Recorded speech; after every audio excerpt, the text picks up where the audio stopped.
Xo'p, keling. Kelajakdagi hayotingiz, maqsadlaringiz nima deb o'ylaysiz? Yana bu yerda yashashga necha yil bardoshingiz yetadi? Bu joydami? O'z oilangizdan uzoqda yashashga. Men oilamdan uzoqda yashashga o'rganib qolganman. Sabab? Chunki 5-sinfdan 11-sinfgacha sport kollejida yashaganman. Ya'ni haftada 7 kun bo'lsa, 2 kun uyda, qolgan kunlari o'sha o'qishda, yotoqxonada, trenirovka bo'lardi. Undan tashqari bir oylab nima desam, o'quv yig'i mashg'ulotlariga, ya'ni zborlarga ketardik. Musobaqalar bo'lib qoladi. Shu sabab uydan juda ko'p uzoqda yashaganim uchun menga uzoqda yashash unchalik muhim narsa. Lekin shunday bo'lsa-da, ota-ona sog'inchi bor. Ular o'rganib ketgan bo'lsa kerak. Xo'p, sayohat sizga qanday darajada huzur baxsh etadi yoki qanday darajada yoqmaydi? Sayohat. Men aytaman, pulni to'y hashamga emas, sayohatga sarflang degan bo'ladi. Bu anavi blogerda mashhur gapidan bittasi, to'g'ri. Rostdan, pulni to'y hashamga emas, sayohatga sarflash kerak. Men bu fikrga qo'shilaman. Shaxsan o'zim, xudo xolasa, o'zim rafiqam bilan, onam bilan, otam bilan kezadigan bir nechta davlatlarning ro'yxatini tuzib qo'yganman. Albatta o'sha davlatlarga borib, chiroyli sayohat qilib kelish. Davom etamiz. Musiqa ishlab turasizmi? Ha? Asosan kim ishlaysiz? Men asosan tushmasam inglizcha qo'shilishdan. O'zbekcha qo'shiladim, o'zbekcha muzikalarni eshitaman. Kim qaysi bir trendga chiqib ketishini Ro'g'ab bittadan menga muxlislik qilib eshitdim. Qo'shiqlar o'g'li. O'sha qo'shiqlar eshitmalar ikki kun. Zo'r aytdim avval. Ketaman men musiqalardan. Demak, bizning suhbatimizning ikkinchi davomida yangi suhbatdoshimiz Shuhratdinov Omadbek xushlaymiz. Endi birinchi sonimizdayoq ishtirokchi. Davomli bo'lsin podkast. Eng muhimi keyingi sonlarda ham endi birga o'tirib bir qiziq mavzular olib chiqish kerak. Masalan, yer. Yer to'rtburchakli haqida. Yer to'rtburchakmi? Yo'q, yer tekis yer. Teksa. Yer tekis. Yerda oxiri bor. Omadbek, o'zingizni tanishtirsangiz. Shu ismim Omadbek, familiyam Ruhudinov. Bir necha sohalarda ishlab ko'rayotgan odam sifatida aytaman. SMM menejer desa ham bo'ladi. Bu sohani SMM agent ili o'qiyotgan soham jurnalistika. Lekin bloger emas, blogerlikka aloqam yo'q. Shunaqa bizneslarga marketing sohasida yordam beramiz, чтобы bizneslarni yuritishga. Demak, kelajakda dunyo fanlar doktori bo'lmoqchiman. SMMchiga savol bersam bo'ladimi? Beraymi? Qarang, SMM mutaxassisman dedingiz-da. Bir startup loyihani o'zimiz yo'lga qo'yganmiz. Startup loyiha desa ham bo'lmaydi. Telegram bot. Qisqa do'koncha. Instagram sahifasi bor, Telegram sahifasi bor va bot bor. Bot oson yechim bot. Telegram Premium, Telegram Stars bundan tashqari ijtimoiy tarmoqlar uchun obunachilar ham ko'paytirsa bo'ladi-da. Qanday uni rivojlantirib, ommaga olib chiqib, sotuvda oshirsa bo'ladi? Bir daqiqa to'xtang. Shu hozir oson bot deymiz. Oson yechim bot. Tomoshabinlarimiz qiziqib qolishdi. Obunachilarimiz nimaligini ko'rishsa, marhamat. Biri bor ekan, biri yo'q ekan. Qadim o'tgan zamonda kitobni o'qimasdan uxlaylik. O'chiraman.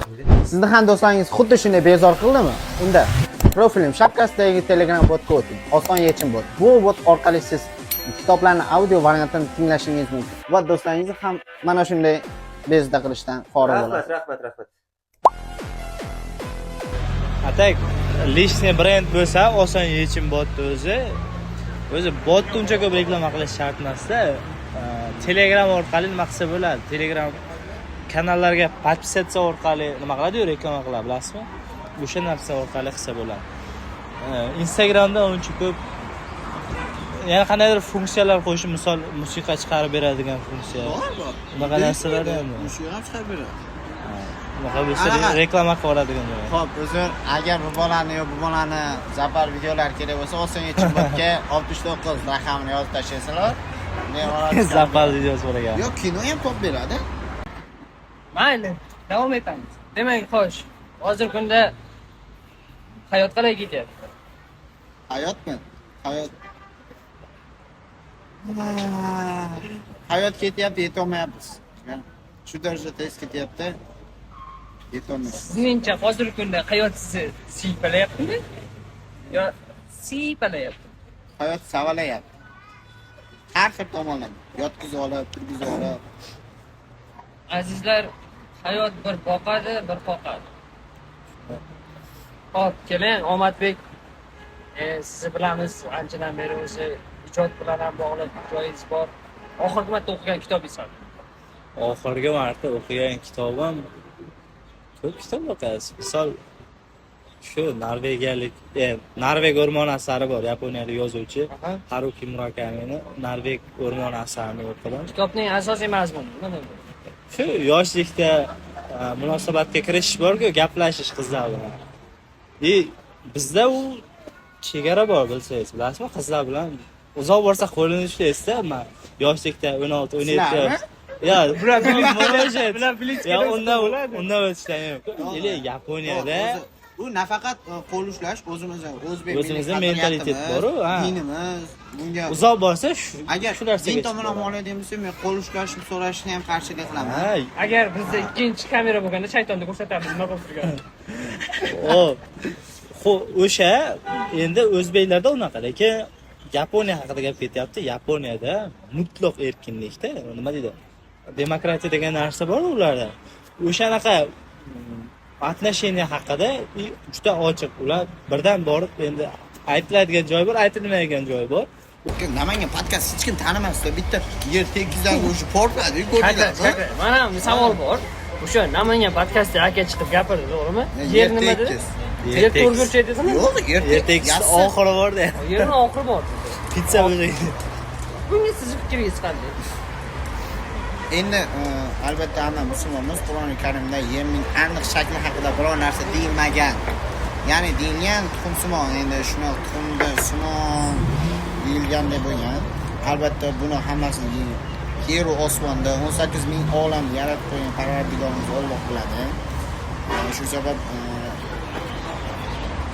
endi bilmadim. Endi yaqinda aktivist 2 oydan chiqib turib, "O, mana senlarga yerni rasmi iPhone 7 Pro Max'da olingan" deb iPhone reklamasini tiqib ketdi.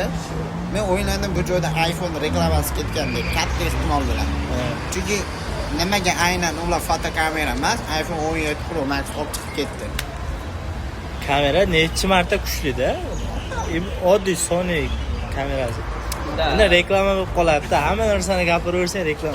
Mana, yo'q, manada o'zlar yana bitta dalil, oyga inson qadam yetmaganlik uchun.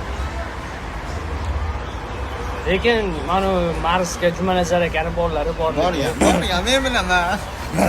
Raz deb qidirib yurgan. Hozirgi cringe videolardan ko'ra o'sha Jumanazar tog'am yaxshi edi. Bunday olib qarasanglar. Ertaklari. To'g'rimi? Jumanazar aka ertaklari deydi-da uni. Shunaqa. O'zingizga bir savol beraylik. Ha deb bir savolga tutyapti. Menga naga hayotiy bering, Mars, Pars demaydi. Sizga o'zingizda ijoddan beramiz. Ijodiy savollardan. Ijodmi? She'riyatdan beramiz-da, misol. She'riyat. She'r yozasiz-ku, to'g'rimi?